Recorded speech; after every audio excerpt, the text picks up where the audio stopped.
Welcome to Confidently Visible. This is a podcast to help you move through visibility blocks such as fear, resistance, and overwhelm to put life-changing work out into the world and to grow your career or your business. I'm your host, Beck Sands. I am a visibility mentor, a certified life coach, and award-winning PR consultant, and I'm based in sunny Newcastle, Australia.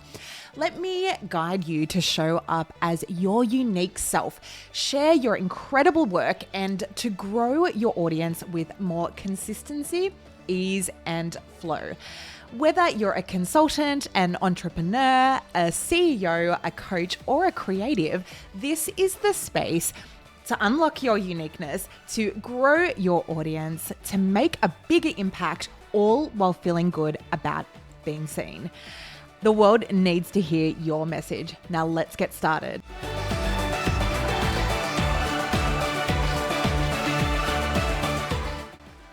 Hello and welcome to another episode of the Confidently Visible podcast. So happy to be here with you today. Thank you for joining me. Today I'm going to be chatting with you about some of the ways that we hold ourselves back from being visible. Now this is one very close to my heart because I really struggled with visibility early in my career, and at every single new level, it's certainly not something that has come naturally to me. It's something that I've resisted every step of the way. I would rather be behind the scenes. I would rather not be visible. I'd rather just be, well known for my work and for clients to come to me. But alas, we all know that we do need to be visible in front of our ideal clients and stakeholders if we're in a career. We need to be seen in order to share our work, in order to grow our brands, in order to be known for the work that we do, and in order to accomplish more and help more people in the world. So it's really not something that we can, resist for too long if we want to go anywhere. It's something that we do need to work on and we do need to get better at. So if you're one of those people that are just cool, I'm fine. I can just get up and speak on stage, no issues whatsoever, and never second guess myself and never second guess my work and never think that my creative output is less than, then I don't know why you're listening to this podcast. But if you're like me and like many of us, we can struggle to put our work out there and it's something that we really do need to work on. So today's episode is for you. It's all about that. It's for you. It's for me. It's, sharing what I have learned. And we teach that we most needed to learn, right? This is something that I've really had to work on. And it's something that I have, evolved over the years to become a lot better at, and to even find building a personal brand and being visible even fun. There's so many fun elements of it, and I love connecting with my audience. I love connecting with my clients and potential clients, and I love actually so many elements of the personal brand building stuff that I never ever used to. It used to terrify me. So I'm going to be sharing with you in this episode, and here's what you're going to learn. Some of the sneaky ways that resistance shows up even when you're working, even when you're doing the thing, how trauma, perfectionism, and people pleasing affects visibility, why over preparing and comparing or hiding is often fear in disguise, why you need to shift from waiting to be ready and how to do this to take brave aligned action, some of the practical visibility steps that feels safe and doable even if you're anxious, and a visibility journaling prompt to help you to move through your visibility blocks and resistance today. So I hope you enjoy this episode. Let's get into it. All right. So look, when I started out, as I mentioned, I was terrified to speak in public. I didn't even like speaking up in meetings. I had a lot of I guess I was a people pleaser, and I worried about what people would think. And I just thought, like, I wanted to, I was very driven and very like wanting to do some stuff with my life, but I was just like, oh, I don't want to be seen in front of anyone, like I just still want to be in the background and like get it done anyway. Obviously that's not realistic. So, this is why I had to learn this stuff. And this is why I also love teaching it so much, because it doesn't have to be so scary, okay? So some of the hidden ways that we stop ourselves being visible can include, we'll just be like, I don't have time to do that, or I'm just going to get this busy work done first, or I'm going to get this client stuff done and then I'll, record that live stream, or I'll do it next week, or I'm just not sure what to talk about. Or, there's so many different things that come up. Even like, the old one, like I kind of would rather rearrange the sock drawer than go and do a live stream right now. Like those kinds of things that can come up and really sabotage every single day. It doesn't even matter how far in you are on your journey. I highly recommend the book, The War of Art by Stephen Pressfield, and that talks a lot about being a creative, and he talks about specifically being a writer and having to overcome resistance every single day to sit down and write. And I love that book so much. Also, Big Magic by Elizabeth Gilbert is a really good one as well. Okay. So let's get into it. What does visibility resistance actually look like? It looks like being really, really good at the busy work. It looks like replying to every email. It looks like delivering everything on time except for the work that's truly in your heart. It looks like second guessing and over planning everything that you do. It looks like, thinking about how you can rebrand rather than actually just putting the work out there. It looks like comparing yourself with every single other person and thinking they're so much further along than you and that they've got something that you don't. It looks like so many different things. There's so many different things that it can look like. And it'll be unique to you, whatever that little sabotage looks like for you. But, these are the things that we need to just know that they're normal, except everyone gets it, or most people get it. And that, there's a way through. There is a way through, okay?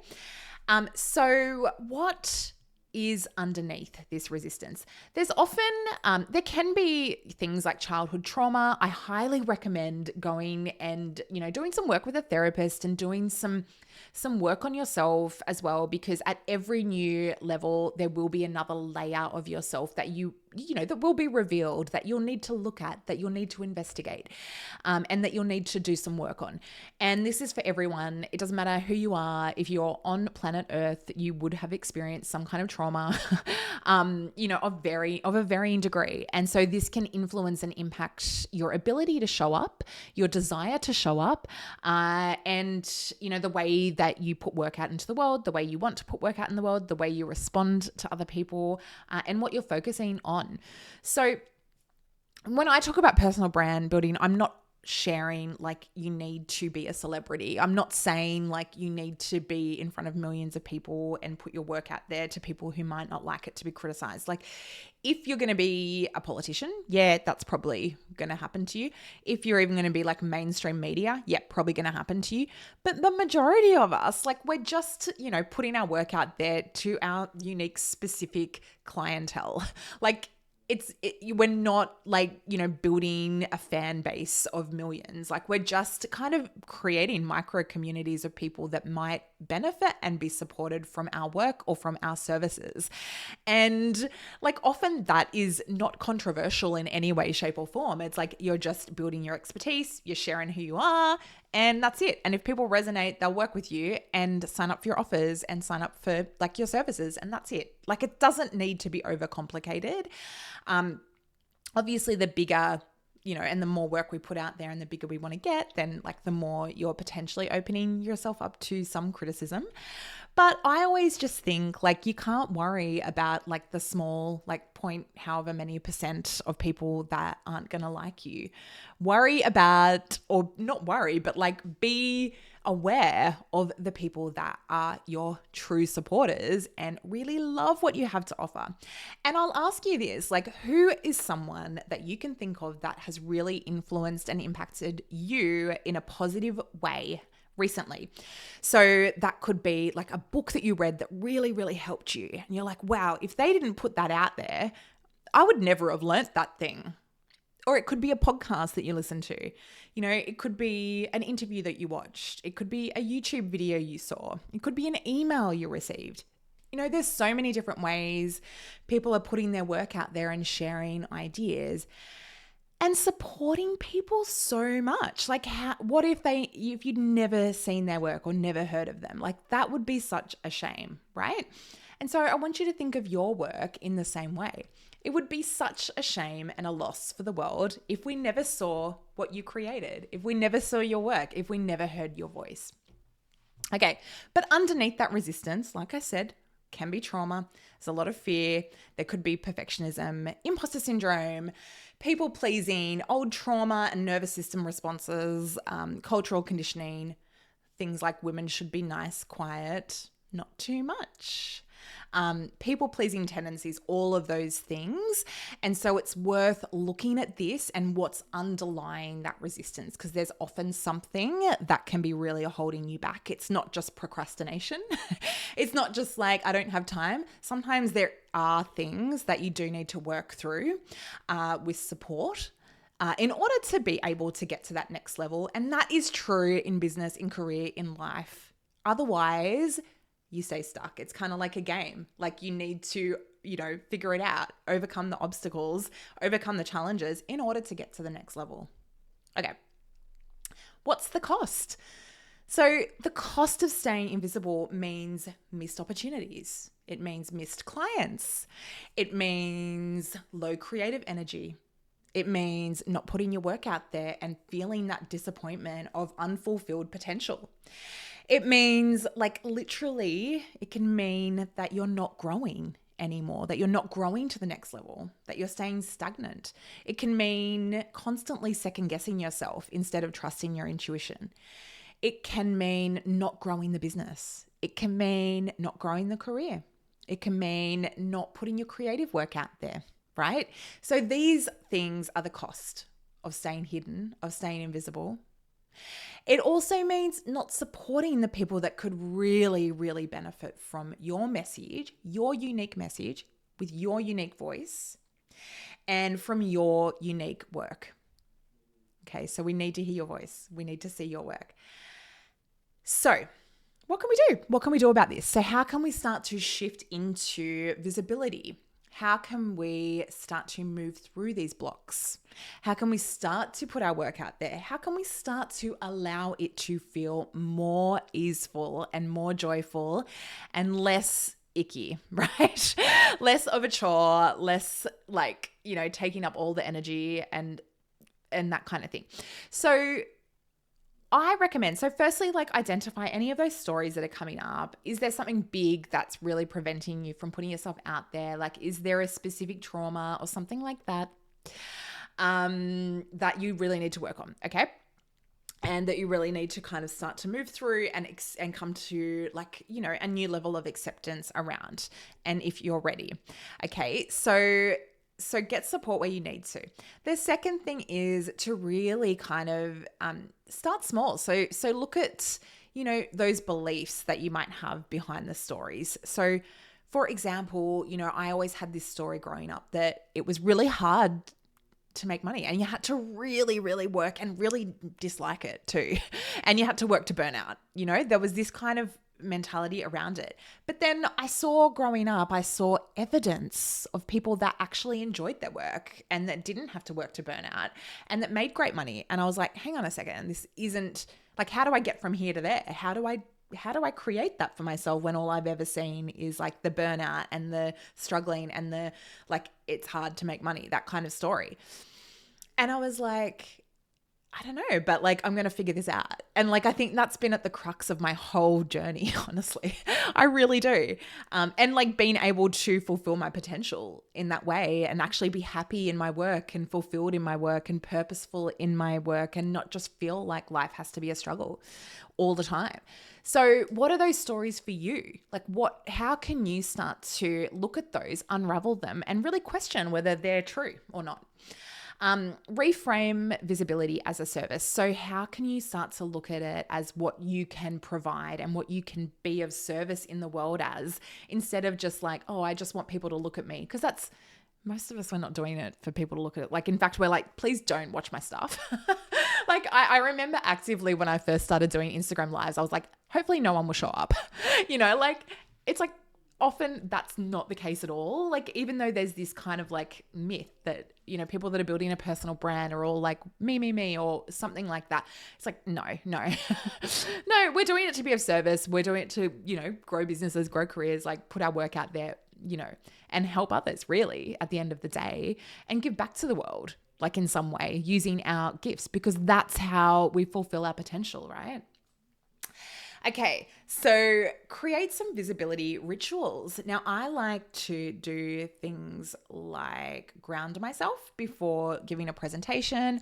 I will try to, if I've got time, prepare as much as possible, before speaking live, and like, not rehearse everything down to the literal words that are like, as in memorizing the words, not unless you're going to do like a TED talk or something like that, but really kind of knowing generally what you're going to say. You might even script it out and then kind of put the script away, but just to know like that what you're saying is going to match your slides, and that what you're going to be talking about. I'm much better at doing ad hoc speaking now and just like having a few bullet points and then I can speak to that. But, particularly if you're starting out, whether that's like presentations, doing like webinars or live streams or live video or whatever, podcast episodes, it can be really good to kind of outline it, map it out. You might even script out the first few just to kind of know that you're going to know what you're going to say, and you're feeling more confident. That will help you to feel more confident. Surround yourself with expanders. So watch people presenting. Surround yourself with the other people that are doing things outside their comfort zone. Surround yourself with people that support you and lift you up and kind of cheer you on, right? That's what we need to be doing.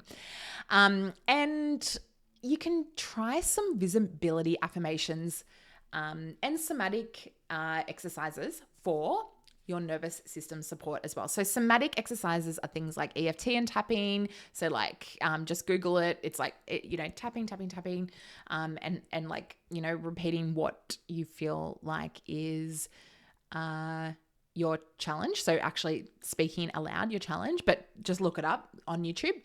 So EFT, you can do somatic practices like looking from one side of a room to another, like grounding into your body. There's so many different exercises, but again, just look up somatic like practices for anxiety or somatic practices for speaking, and you'll find a few different techniques there. There's many of them. And then also affirmations to support you to feel more confident. And I love affirmations because words are so powerful. So when we say something, our mind doesn't know that it's not necessarily the truth. Like, it's like everything is the truth. We're just putting our version of the truth forward, right? So if we say, I've got this presentation, I'm so excited to be delivering this presentation today. Like, if we're kind of reiterating that verse going, I'm so nervous, I'm so anxious, then like you're going to be in a better mind space to be able to deliver that than if you're, saying the negative side of it.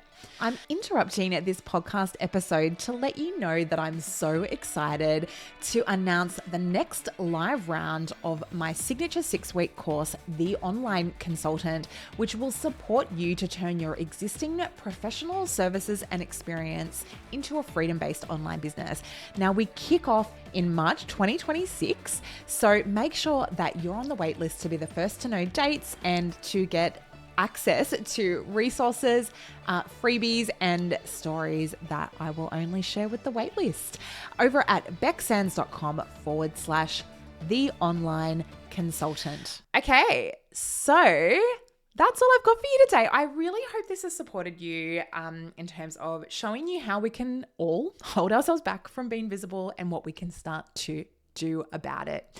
So let's just recap what those steps were. So firstly, it was visibility resistance really looks like busy work that avoids being seen.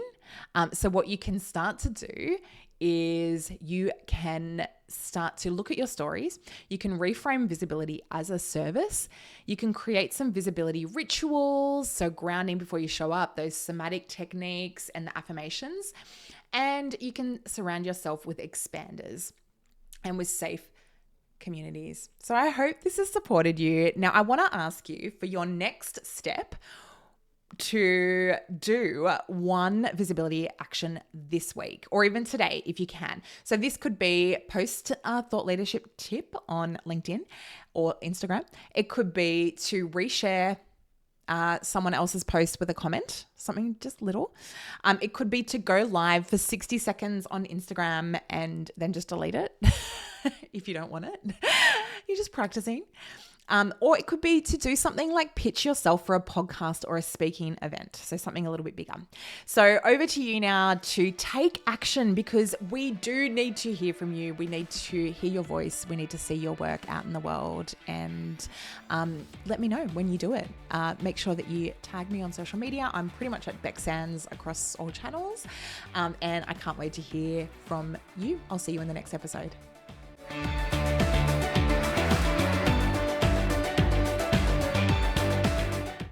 Thank you so much for tuning in to Confidently Visible. I have loved being here with you today. I hope today's conversation inspired you to share your unique gifts with courage and to show up boldly and move through some of the visibility blocks that are holding you back. Now, if you loved this episode, I would love it if you could please leave a rating and review and share it with a friend who needs to hear this so that we can get this podcast into the ears of more listeners. If you're ready to become confidently visible for your career or your business, make sure that you head on over to becksands.com and sign up for my weekly newsletters where I share information, stories, and resources that I don't share anywhere else. Until next time, keep showing up as the amazing, unique you that the world needs.